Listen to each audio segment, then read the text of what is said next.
And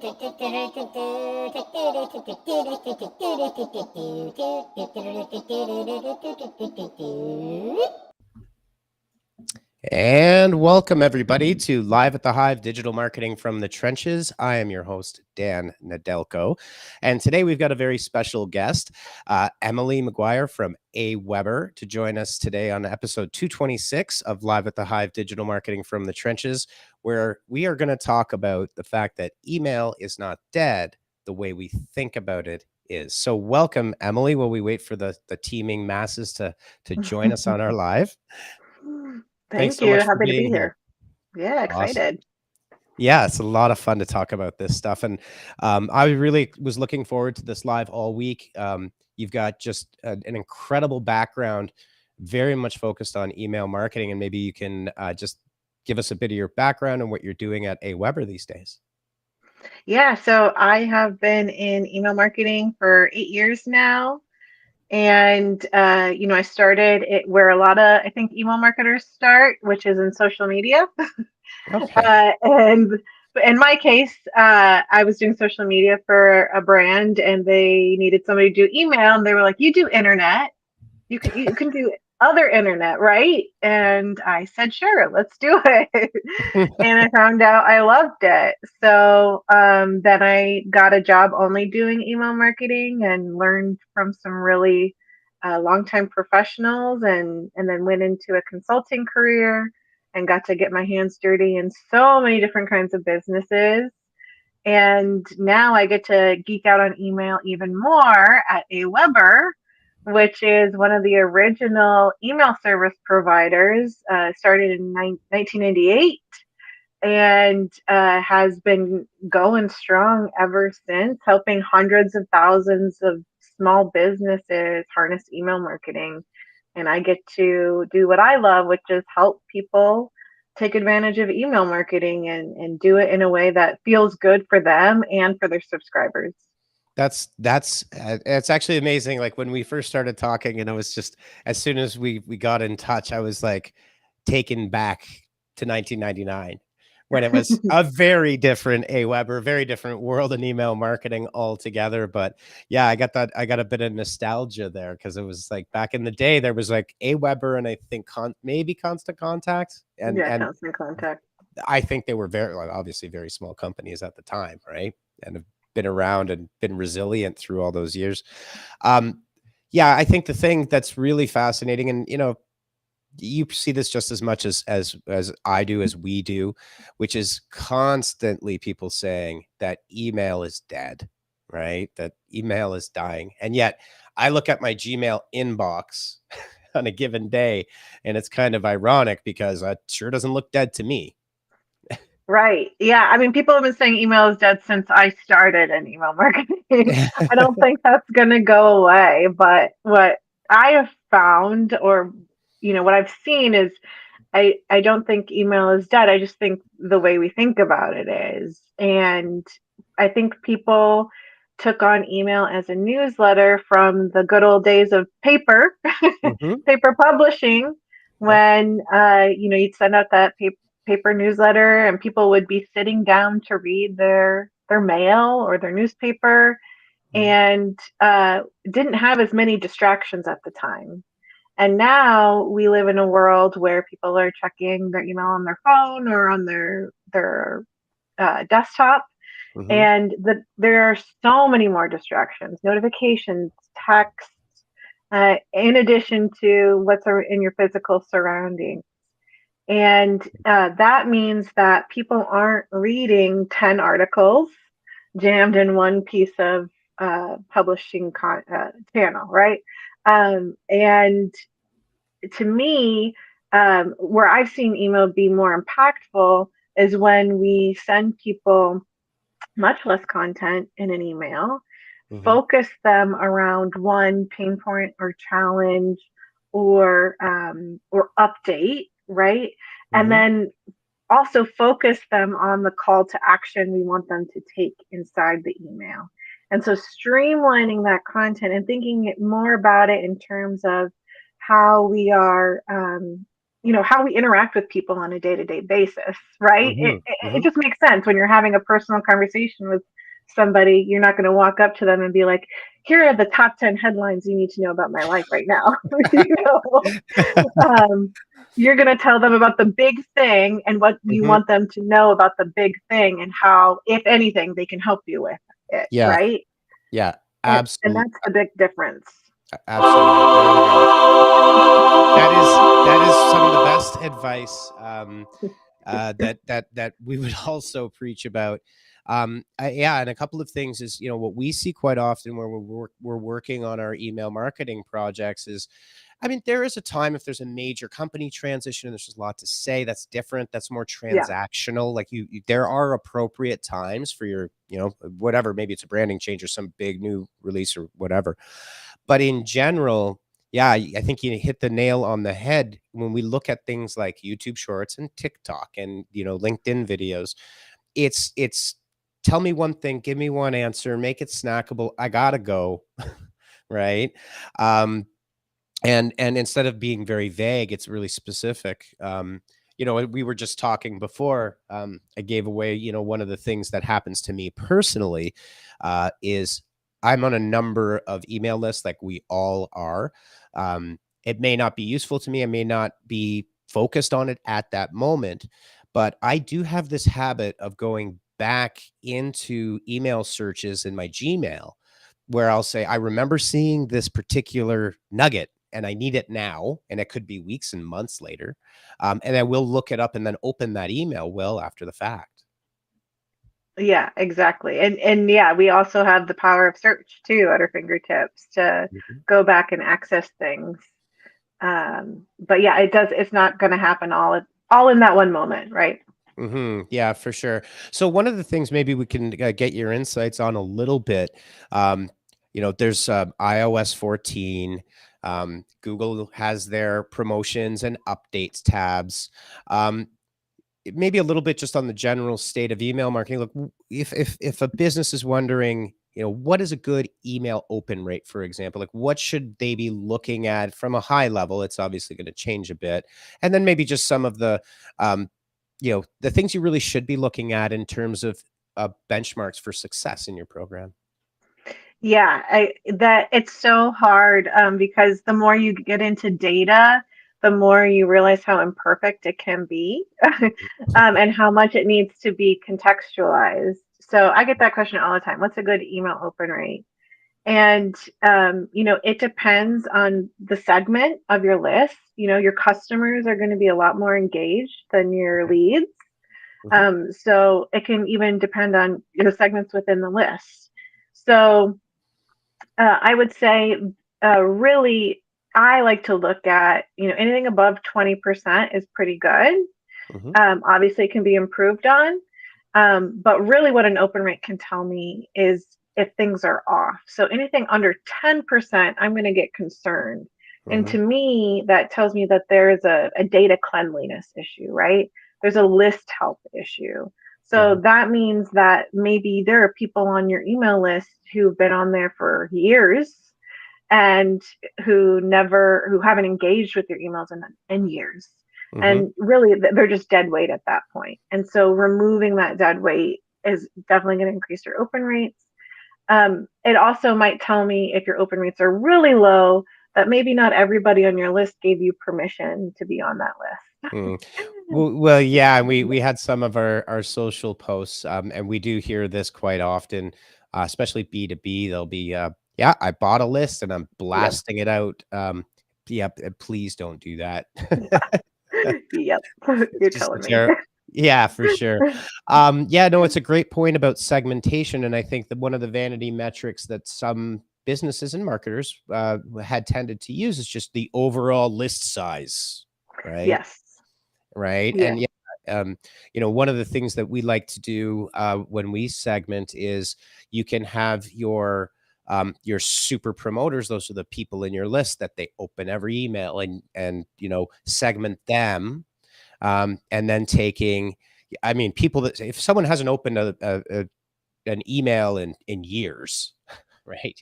I mean, I think you could safely say, hey, let's just segment them out completely, remove them from Right. the database. And then maybe if you had people and you're creating rule sets, which I know you can do in Aweber for your segments, is hey, if they haven't opened, maybe they had a history of opening 3-4 months ago and that's fallen off, then maybe we can create a segment for a win back or reactivation and create some very useful content to get them back into engagement. Yeah, definitely trying to re-engage people is super important before saying the final goodbye. Mm, But I also get that often open and click rates tend to be the most common metrics marketers have available to them. Not everybody has the beautiful data dashboards mhm, to look at the full impact of their campaigns.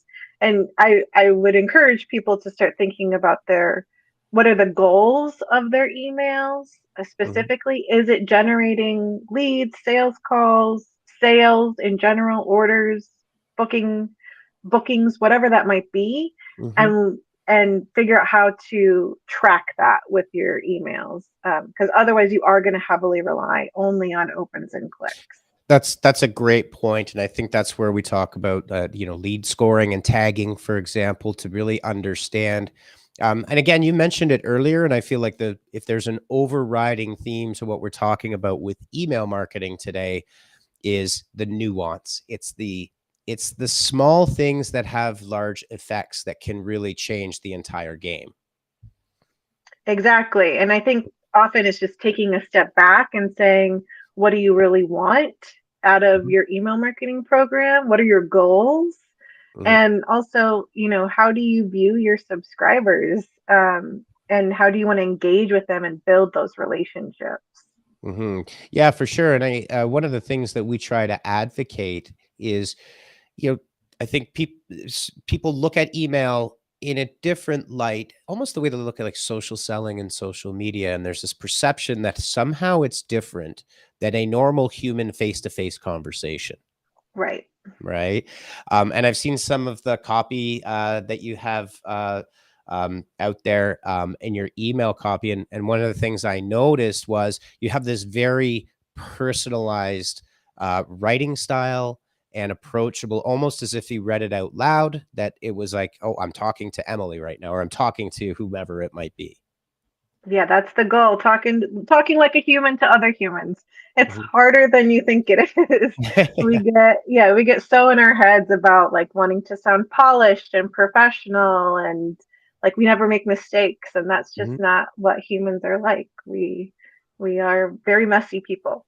And I Yeah. think people appreciate when you show some of the messiness.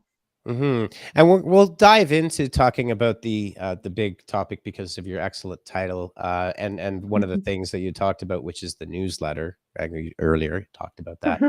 Um, but one of the things that I think is really important is, yeah, mapping out that conversational flow. And like you say, like, what's your end goal here? Like, do you want them to reply to an email? Do you want them to visit the site and actually get, like, one of the big problems with SaaS companies, and which is like a lot of companies these days, is you close the deal, they sign up for the service, they're gung ho, and then life happens. And then all of a sudden, they're not using the tool, which means come next month, come next quarter, they'll turn around and assess whatever it is internally and say, well, look, it's great. Maybe it's an awesome product that we bought here, but we're simply not using it.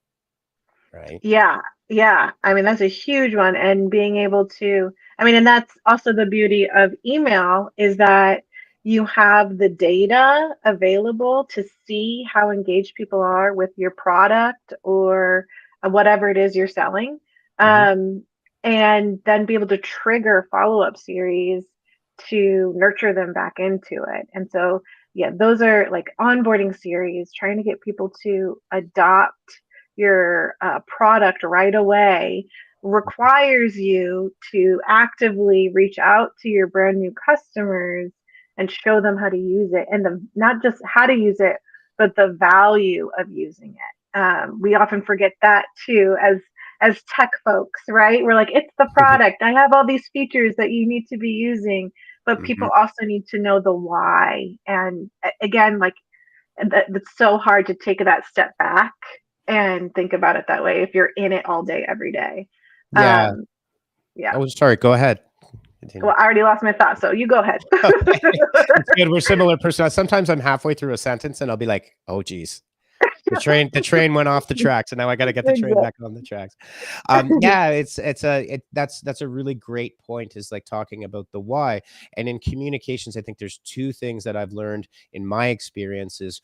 One is which automations are like a hammer, right? I mean, in the hands, or carpentry tools in the hands of a master carpenter, you can build something beautiful. In my hands, you would get some weird looking thing, right?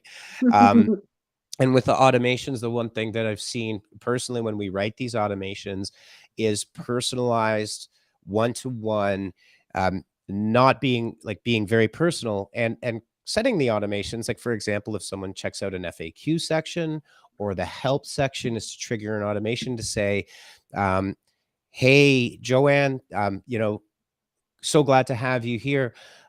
Wondering if there's anything we can help you with, or if you're having any roadblocks. Maybe you even are tracking them within certain areas of your help section or of your FAQ section, and you can customize that experience to say, and I think one of the things I wouldn't say, like, we noticed you visited this area on our site.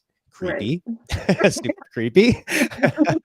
But you could very intuitively kind of craft a message that says, hey, if you're looking on a basic setup, is like, the next things you need to know in your setup process, I just wanted to make sure everything was okay, is ABCD, right? And when we've written automations that are very personalized, we get the replies back directly, which is I think a very key metric as well. Yep. In automations, for sure. And using that behavioral triggering you're talking about is like way more than just an open and a click, for example. Exactly. Yeah. The problem is you need the resources to be able to set those things up, time and talent. And a lot of people struggle with that, right? But they're super powerful when you can really hone in on those signals that people are giving you, that they need more, and you follow up with more. Yeah, for sure. And we're going to talk a bit about that, which is the workload overload. And I know that you've got some great real world practical tips on how to alleviate that. Cause there's nothing worse than the email's going out at 5 and it's 4:48 and we're still talking to, someone for compliance or whatever it might be. We do have some questions coming in here. April is asking, hey, Emily, what are your tips for writing a strong subject line? Yeah, my main tip, which is one of the best copywriting tips out there, it's not from me, but it's what's in it for me. So thinking from the perspective of your subscriber, what are they going to get by opening the email? What's the benefit to them? And I find a lot of people focus more on the brand than their audience. And so, yeah, just really thinking about what's the biggest takeaway they're going to get from opening this email / taking action on that email. And how do you convey that concisely, which is a very hard skill to do it concisely. You know what, you're so right. And what you're saying is actually, I think, like overarching in all marketing, right. Which is right. Like it very often as marketers and in a business, you're so proud of your whiz bang new feature. And, here's this release we got, and aren't we great? And look at our growth last year. And all of a sudden it's like, it's kind of like going on a date where the person you're going with, whoever it might be, is talking about them and never letting you speak. It's kind of off-putting. Maybe. Right. Yeah. One other thing I would add to it, and, is I love this idea of tell me like I'm 5, like simple, don't be too fancy, like get to the point. Yes. I love that tip as well. That's a really good one. Yeah. There's a really great, just not to go too far down a rabbit hole, cause I do tend to do that sometimes. There's an awesome, writing tool editor called the Hemingway editor. And Ernest Hemingway was famous for writing very simple books, right? And what it does is it tells you if you're being too obtuse and the words are too complicated. So it's a really great little tool to kind of keep you on track for that kind of thing. Very cool. Absolutely. Cool. So you've already talked a bit about why newsletters are ineffective, the 10 things you need to know, or whatever, right? And who's going to sit down for 45 minutes and read this? Hopefully someday we'll all have the time in retirement or something for that. It's not happening for me today. So what are some of the, what are some ideas that you can have additionally in terms of, keeping up with, okay, so what we're talking about here is creating more specific content, right? And we'll talk a little bit about that later. Having said all that, and you mentioned it already, automations are whiz bang and cool, and they take effort and time and thought and resources, some of which time is precious. So in terms of workflow, in your experience, what can we as marketers and business people, like, what are some of the best ways to manage this, to not turn it into my entire life's work is now email marketing because I can't possibly do it? Right. Well, and that's why I would also say traditional newsletters aren't effective from a workload perspective, because I hear it over and over again. Emily, I put together this beautiful newsletter. I've put in all my favorite tips and tricks, the latest podcasts I'm listening to, this book I'm reading. It takes me so much time. I send it out monthly and it's getting me nothing. And it's like, well, yeah, because a month, well, A, that's a lot of work, number one. And B, a monthly cadence isn't going to keep your audience warm in the digital world, right? And so what I recommend is actually breaking up that newsletter, if that's the way you approach it, and splitting it out into 4 weekly sends, just taking the content down. So that's step one. But from a workload perspective, I like to think about emails as campaigns, right? You have the opportunity not just to send out these one-off, here's this piece of content you're going to find valuable. Go read about it. Which that can be effective, right? Sprinkled into your strategy. But if you really do have something that is like a big new launch or a new product release, or you're hosting a webinar or an event, thinking about your emails as a series that you're sending to your list to nurture them to do that thing you want them to do will A, lighten your workload, right? B, it helps your subscribers because you're sending them reminders. Because if you think about it, like a 20% open rate is a pretty decent open rate. That means 80% never opened your email to begin with. So sending the same type of content as a reminder to people to help remind them is really beneficial. Because I think we think, oh, I sent this email out and I can't send another one about that same type of content because I already sent one 2 days ago. And it's like, no, people don't pay that close attention. A reminder is helpful. So I like to think about it in chunks. And so obviously that requires planning, setting up your content calendar, sprinkling that in, and setting up templates and checklists for yourself to make sure you're planning and putting everything you need in your emails correctly. Definitely can be so difficult, especially for lean teams when you're just trying to keep up with it and just trying to get the stuff out. But it'll help you start putting together those campaigns much sooner, which, I've had to get up and running for several businesses, and it's a feat, but it's worth it in the long run. Yeah. A lot of, maybe a front end investment in time, or investing in, I guess previously or still are, a consultant that can help guide you through. And maybe it's an engagement that it's like, hey, help us here, guide us. Right. And then you'll be set up. Absolutely. The interesting thing that you said, it's always amusing just to kind of take a step back and look at social media and say, this is like fascinating to me. social media managers will always, I mean, it's all of, they always talk about their monthly content calendar. Like that's like the heart of their machine, right? Um, Mm-hmm. and it's a great idea, right? For every reason. Not as all, you do hear about it sometimes, but certainly not as often from people that specialize in email marketing. And I feel like my experience is seen when working with companies and teams is like, okay, guys, Tuesday, Friday, send, let's go. What are we doing? Exactly. Yeah. Exactly. Yeah. And so creating your content calendar, just like the social media people would create their content calendar, seems like a no brainer. Exactly. Yeah. And well, it's funny because I think we often think of these channels as somehow in a silo, right? Like Mhm. social's got to plan their stuff over there, email's got to plan their stuff over here, the blog has to be over here, Yeah. when it all can work so seamlessly together.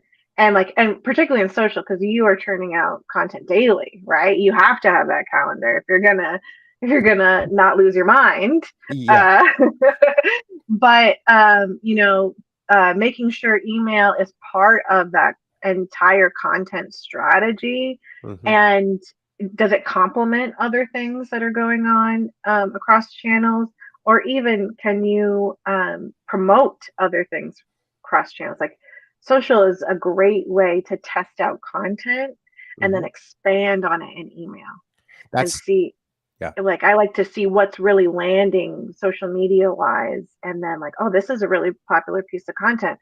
Let me throw that into an email campaign, expand on it, and really give it some juice, some legs to make it do what I want it to do. That's a brilliant point and really, really well done, because I think, social media teams are especially with things like TikTok. I think TikTok changed the game in a little bit, where social media content became very narrative and story based. Like, it's story time. I've got 2 minutes to tell you a little story. And I think with email, you've got this intermediate. You can get a little bit stickier with people with email. It's not as ephemeral like on TikTok. Like they just released a 10-minute video. I'm really skeptical of the 10-minute video. Like, the 3-minute video came out. Everybody's like, oh, that's so long, which is crazy, but it's true. But yeah, no, yeah, the fact that you can test on social, and if there's a very popular story times type series, that you can then expand that and make it a little more in depth, and then start to work that into your content calendar is a really great tip for sure. Yeah, Um, and it can also like work really well in an automated campaign too. If you have something that's really popular and mhm. you're telling stories on social media, and it's like, oh yeah, I can turn this into a lead magnet, or embed this in a welcome series of some kind. I think it really represents our brand well. Yeah, yeah, no, that's a great idea, and I know everybody that I work with on my team is, I'm a huge believer in like, if it can automate it and it's gonna save time, then I wanna do it. I want to invest the time there. And I think like what you mentioned before is, it's one of those things that at first it can seem really daunting and it can seem scary, because like these automations can go all over the place and they look wacky. But whether you hire somebody to do it or you decide that I'm going to invest the time to learn how to do this, the outcome is that, and you had mentioned this before about Evergreen, and we can maybe dive in a bit into that, is you can remove that pressure by scheduling your campaigns and then following those up with a bunch of automations based on those campaigns. It's almost like you'd be able to breathe again. Exactly, exactly. Because most marketers, they're just trying to keep up, and and I've been there. But yeah, evergreen content is so important, and one of the biggest tips that blows people's minds when I tell them this is, if you are in a pinch to send out an email and it's just one of those weeks, right? Mhm, Where, you've been sick, or somebody else has been sick, or whatever. The wheels have come off and you mhm, just can't muster the energy to get another email out. Chances are you have a really well performing email that you sent maybe even a few months ago that you can send again. And people are like, wait, what? I can send the same things over and over again? It's like, yeah, most people are not paying as close attention as you are Most people will not remember every word that was in that email, Yep. or even what the subject line was. And so, like, just, and again, like, if a decent rate is 20%, or if a decent open rate is 20%, that means Hmm. 80% never saw it to begin with. And Yep. so that's a huge part of your audience. So recycling that content, even setting up evergreen series, if Hmm. you are just going to go through a period where you know you need to reallocate some resources and aren't going to be able to dedicate some time to email, Hmm. just sending your most popular emails out over the course of the month is it's brilliant, right? Because you already know Hmm. it worked well the first time, uh, and people enjoyed it. Send it again, and often people will be grateful to have the reminder of it. Hmm. Yeah, for sure. We've got a comment. We're on Twitch as well from very Twitch name, Rare Salami. Hello, is this a live broadcast? Yes, it is. We are absolutely live right now. That's why we are on Twitch. This is not recorded at this point. Um, yeah, no, that's an amazing piece of advice. And you know, it's funny. One of the things when you look at a lot of businesses, most businesses, um, a lot of the content is evergreen. If you really think about like the solution set that you've got, like very few of us are the New York Times or you know CNN or whatever it might be. Is like in the news world, things change and like these, you know, you got no choice. But if you're, Right. you know, if you're a video hosting platform, or if you have a service business and you're in dental, or you're a dentist and you have a series of offices, most of the stuff recurs. Most of the stuff is evergreen, and you can really leverage that. Um, and we also, just one thing to add to that, in in terms of compliance based industries, insurance, finance, any of these things, our friends at compliance can be really fun to work with. You know, they're a great group. But creating that library and investing that time with your evergreen content, having a library that is like compliance approved, so I can go back and if I really need to pull that out, and I know that my maybe my manager, my VP, my CMO, everybody on the team, this is all totally approved. You know, you're not roadblocked at the last minute by waiting for some of these things, and we see it happen all the time, right? Hmm. And it's, Exactly. yeah, it's anxiety inducing to know that compliance is reading it, and I'm going to get Yeah. 10 15 changes, right? And you got to send. Yep. Yeah. It's the reason why I don't work in those industries. Very cool. Yeah. We do. We do love our friends in compliance, and we try to make their lives as easy as possible so they can't make our lives difficult. We Yeah. We find. love them. Yes, we do. We do. One of the things that we had talked about when we met up earlier in the week was this importance of creating campaign briefs. And like as soon as people say that, I want we have a format for a campaign brief. We call it the incredible one-page campaign brief, and we tried to just put it in. Mm. But you really made some great points about why these are really important and how they can be helpful. Yeah, especially if you're not a one person marketing shop, Hmm. right? And you have to collaborate with designers and copywriters and maybe a coordinator or an assistant who's deploying your campaigns. A campaign brief is the best way to make sure everything is in one document, Hmm. so that you're not having to go back and forth with, wait, what's this link? Where am I linking to? Yeah. Or is this, what's the copy? What's the subject line? Mhm. uh, so trying to put that all together in advance, and putting in what segments, the goals, if you have metrics that you want to measure from that, and that those go in the campaign brief, and putting as much direction as possible in there for your copywriter and designer. Once you template that, like, you're golden. Yeah. It makes things so much easier. Yeah, there's nothing worse than having to jump on a call with the designer and then with the product manager, and then with, you know, seven different and re-explaining it. Yeah, and you just made a great point about the format. I've seen quite often you see project briefs and they all have a different format, and there's a like templatize this thing so you train your team to say, I know exactly where the goals section is because I've seen this 19 times before. right? Um, Exactly. yeah. And then you can just kick out, hey, you can say, hey, here's 5 project briefs, and it's just bam, bam, bam, bam, bam. They can redline and do whatever needs to be done. And then you can breathe again. Exactly. Yeah. Hopefully. Yeah. Yeah, I'm rooting for exactly. you. um, all right. So just to kind of wrap up, we've got a few minutes left, and this has been really great. I did want to remind everybody that's watching, hit like and hit subscribe and the follow button and whatever platform you're on right now. But if you do have any questions, we have gotten a couple of questions in the live, but typically we get questions after the fact. If you do have questions, just leave it in the comment section on whatever your favorite platform is.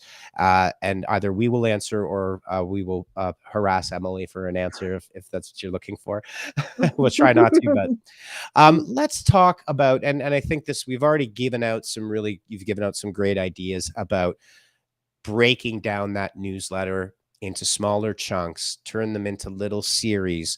Um, um, and we were just talking before we went live on this podcast and live stream about some ideas to help people get the creative juices going. One of my favorites, and I know you've got a million of these, you got probably got a ton more than I do, but one of my favorites is your FAQ and your support center. I think marketers don't typically look at these things as being really valuable resources, but I really think they are one of the most, it's like the voice of your customer is literally sitting right in front of you. So you can create an FAQ series for new customers that are onboarding. If they visit the help center once or the FAQ center once, you could trigger them into this FAQ series, which has all the top questions and answers. I like this one personally because that's what I do with my email. Like I said, I'll go back and be like, I saw something really cool from A. Weber about the Canva integration, which we can talk about as well, which I think is amazing. So that's one, is create the snackable FAQ series that you can then turn into a real engagement point as well. Yeah, absolutely. And yeah, and those sort of follow-up series, especially for customers, right, Mm-hmm. can be really powerful depending on, because you can customize it depending on what they bought from you, how you Mm-hmm. can support them with what they purchased from you. Like there's one really good one I got from, I've set these up for a few clients, but a brand I really like is Ruggable, and they sent me. So it's a machine washable rug that it velcros on and off this special pad. And I bought one, and I got immediately got an email with, "Here's what you need to do to prepare your space for your rug. Get excited. Mm-hmm. Here's what you'll need to know about taking care of it." And then it was also the height of the pandemic, and I got another email. Shipping is delayed because pandemic, you know. Mm-hmm. And then after it was delivered, I got another email. Again, here's how to take care of your rug. And it's like even those small, simple things that make the customer feel cared for. But also, I think the really important thing that people forget about is lightening the load on your customer support team. Mm-hmm. They're there for a reason to help your customers, but making their job easier by sort of preemptively answering those questions is going to help everybody in the long run. That is a brilliant point, and I think it's important as marketers. Sometimes, depending, maybe not the most enjoyed group within a company. It depends. But if you can build allies within your organization by saying we're aligning our marketing with our support teams, and we're aligning our marketing with our sales teams, right? And maybe our product onboarding teams, like that Ruggables, and our operations team, right? And it's Mm-hmm. like, hey, we can all work together here. I think that builds a lot of equity, and from a marketing communications perspective, it pulls everybody together on the same team. Absolutely. Couldn't Yeah. agree more. Right on. The one that you had mentioned before, which I think is great, is working with your social team, taking all of that social content and like repurpose that investment, right? And like reuse that and create edutainment series. Quite typically, if it's a TikTok or YouTube, hopefully the businesses are there. Maybe they're not quite yet. Who knows? But yeah, again, your tactic for working with the social team, I think is really great. And maybe you could just run over it one last time there, because it was a little while ago that we talked about that. Oh yeah, yeah, definitely. Using social as a testing ground for your content, and Mhm. I mean, well, and a lot of businesses, the email person might also be the social person, so you might know. Yeah. But yeah, see what copy's landing, see what headlines are landing. You Mhm. can use those as subject lines, and then expanding out on some of that content in your email, and even plugging in offers that Mhm. might be relevant to that social content. It's a brilliant way to test essentially, and then see what and see how it'll land with your email audience too.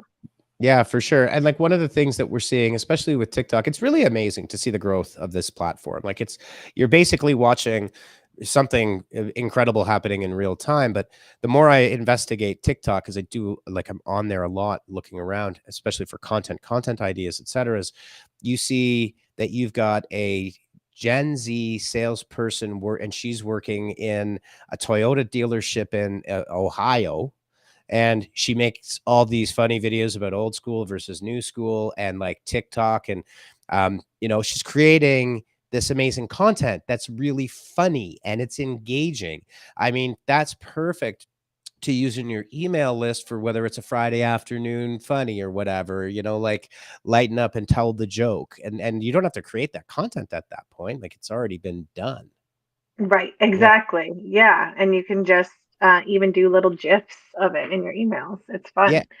But yeah, TikTok is a fun social platform to watch. I've gone down that rabbit hole Yeah. myself.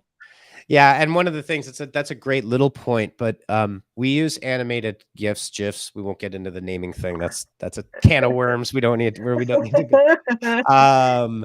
Is the use of animated gifs, whether it's a meme, or whether, one of the challenges we all have as marketers, we can't embed video, for example, directly into an email, but you can take an animated gif of the thumbnail or a little piece of it. Vidyard does this automatically, which is a great platform. Um, but the use of GIFs throughout can be really engaged. It's motion, activity, it catches the eye. Absolutely, for Yeah, sure. Yeah, it's a good for, one. s- for sure. And just to round us out, we're a little bit over, but I think we're pretty on top of things.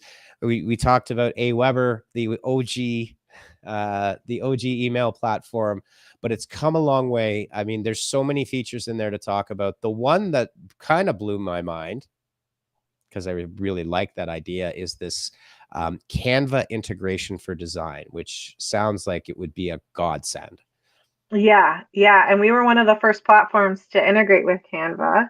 And yeah, it makes it so much easier so you're not having to go, I mean, essentially leave your screen to design something and then import it into your email, because we know about how difficult it can be to design graphics, and then you have to download it and re-upload it, and then oh, you need to make an edit, go back to the original file, edit, download, upload, like it gets to be a lot. So Canva is a really user friendly tool, and Mhm. it just made perfect sense to integrate it with the platform to make it easier to make your emails pretty.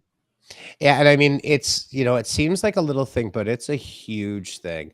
Um, I won't mention a certain platform that might be in French that you spell Pardot. Um, but I remember not very long ago having to code a responsive email template because there was no default in there. And I mean, talk about it. You feel like you're just wasting your life away, because, like, what, it was Mhm. 2020 at the time, right? Right, yeah. Yeah. So that kind of tool is just, it really is a godsend to have that integration. You can focus on the content and everything else. Anything else you wanted to highlight about Aweber? I mean, there's a free account for everybody there. Just goes without Yeah, saying. yeah, so we do have free accounts if you want to play with it, but for podcast listeners, we like to give away our pro account 30 days for free to test it out. We've got really fun and intuitive features to use, including fancy AMP tools, which is a carousel. It'll animate scrolling through things in your email. Hmm. It's so much fun to play with. So if you go to go.aweber.com/podcast, you can sign up and get a free 30-day trial just to play around and see all of the ways it's matured over the years as email Hmm. marketing has matured itself.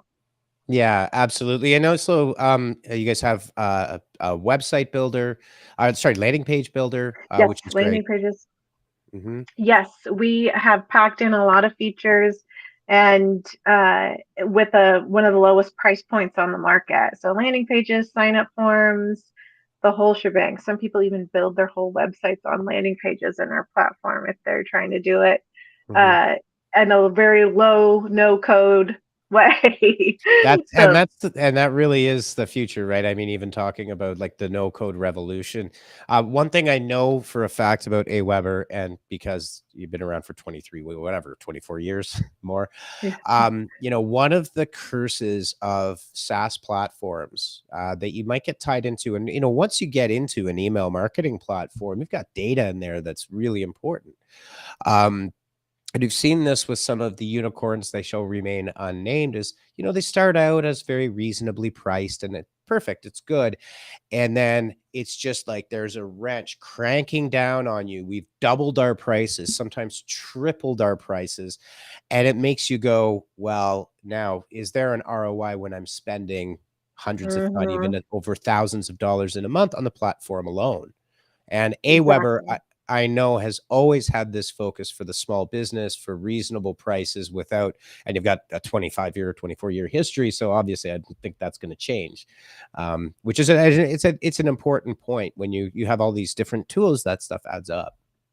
Yeah, I mean, our CEO founded the company and he's very passionate about keeping it accessible. And Hmm. so I think that's one of the main advantages is when you have somebody who's so passionate about email marketing, running a company and our users, that the value is always going to be there. Hmm. And having said that, I know that Aweber scales up too as you grow up to an enterprise, hopefully, or maybe if that's your goal, you guys can Yep. scale. Yeah. Yeah, we can scale, and we have plenty of segmentation and tagging, so that people can really niche down. We have some really strong integration partners Mhm. to make all your tools easy to bring, or all your context easy to bring into the platform, automated and features to help make building emails really easy. We're always improving our email builder with customer feedback, and we get a lot of it and take it into consideration. So um, we really try to stay close to our customers and listen to what they need and make Mhm. sure we're delivering on it at whatever stage they are in their business. That's amazing. That's amazing. Well, Emily, thank you so much. We're a few minutes over, but that was by design. I had a feeling that we had a lot to talk about during this episode of Live at the Hive. But again, thank you so much for your time on a Friday afternoon. I know you could be having a cocktail on the patio on a beautiful Friday afternoon, but we really do appreciate it. And thank you for all of the knowledge and your years of experience. We'd love to have you back again in the future to talk more about that's a kind of an endless set of topics we can go down with email marketing for sure. Absolutely. Try to get me to stop talking about it. Fantastic. Well, thanks again. And thank you, everybody, for joining us for episode 226 of Live at the Hive Digital Marketing from the Trenches. We will see you next week. Not same beat time. We're going to go live an hour and 20 minutes early because we have got our friend Stephen Pope. He's on the West Coast, so he can do noon, which is 3 o'clock our time. And so we'll be a little early next week, but that's okay. So thanks, everybody. Have a great weekend and take care.